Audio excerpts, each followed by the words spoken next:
U.S. presidents from one state, not Virginia, not New York, Ohio. For over 50 years, if you wanted to become president of the United States, there was a very real chance you came from Ohio. So, what was going on? Was it coincidence or something much bigger? Because this wasn't random, this was a pattern. Let's really put this into perspective. Between 1869 and 1923, Ohio produced Ulysses S. Grant, Rutherford B. Hayes, James A. Garfield, Benjamin Harrison, William McKinley, William Howard Taft, Warren G. Harding, and even William Henry Harrison had a strong Ohio ties. That's 8 presidents in just over half a century. And during that time, Ohio wasn't just part of American politics, it was American politics. If you wanted to win the presidency, you had to win states like Ohio. And more than often than not, the person representing that mindset came from Ohio itself. To understand Ohio's rise, you have to start with the Civil War. Ohio didn't just participate, it led. The state sent hundreds of thousands of soldiers to fight in the Union, one of the largest contributions in the country. But more importantly, it produced leaders. Ulysses S. Grant didn't just serve, he helped win the war. Rutherford B. Hayes was wounded multiple times in battle. James A. Garfield rose to the rank of general. William McKinley served with distinction and built lasting connections. These men didn't just have experience, they had credibility. And after the war, that mattered more than anything.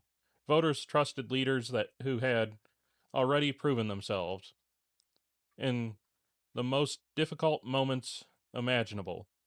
And Ohio had more of those leaders than almost anywhere else. If you wanted to understand the United States in the late 1800s, you could look at Ohio. It had everything: industrial cities like Cleveland, trade hubs like Cincinnati, a growing capital in Columbus, and farmland stretched across the rest of the state.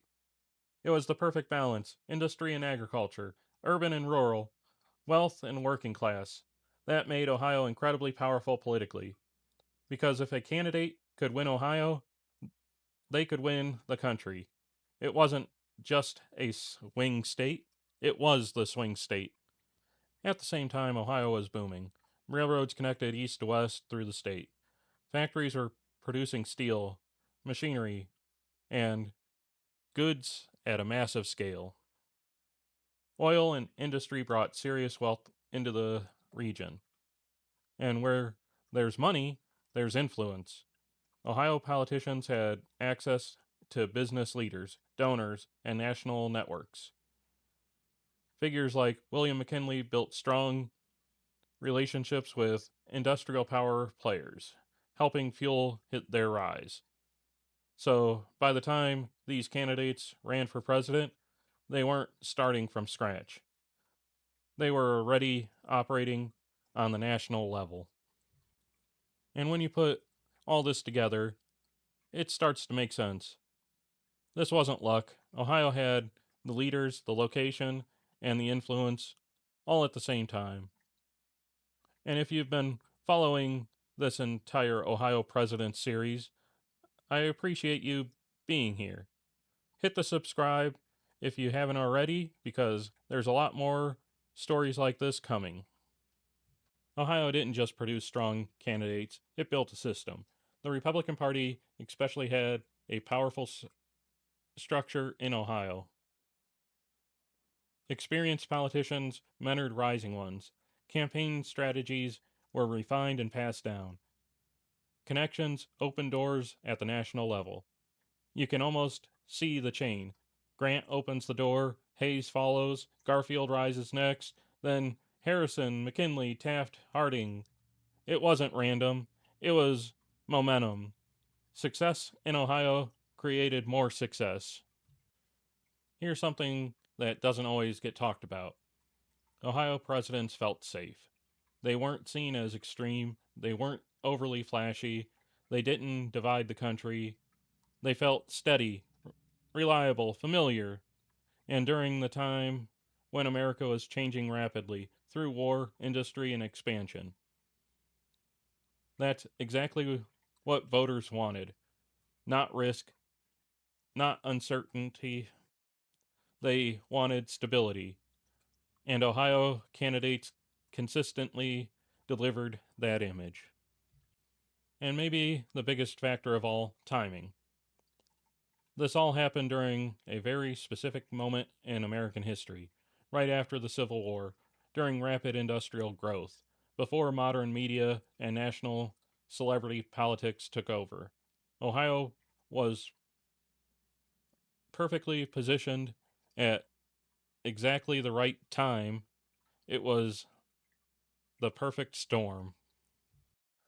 After Warren G. Harding, everything changed because Harding's presidency didn't end with strength, it ended with scandal.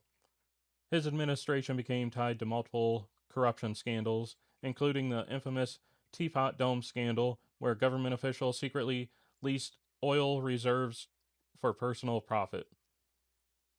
Even though Harding himself wasn't directly proven to be involved, the damage was done. The image Ohio had built, steady, trustworthy, dependable leadership, took a hit.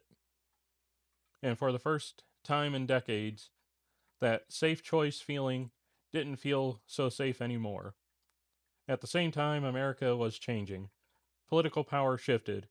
Media grew more influential. Larger states began to dominate national elections. So it wasn't just one thing, but Harding's presidency may have marked the moment when Ohio's grip on the White House finally started to slip. For a stretch of time, Ohio wasn't just important, it was unstoppable. 8 presidents, one state, a run that may never be matched again. If you've been here for this entire Ohio Presidents series, I appreciate you more than you know. And if you want more stories like this, make sure to subscribe because we're just getting started. Thank you.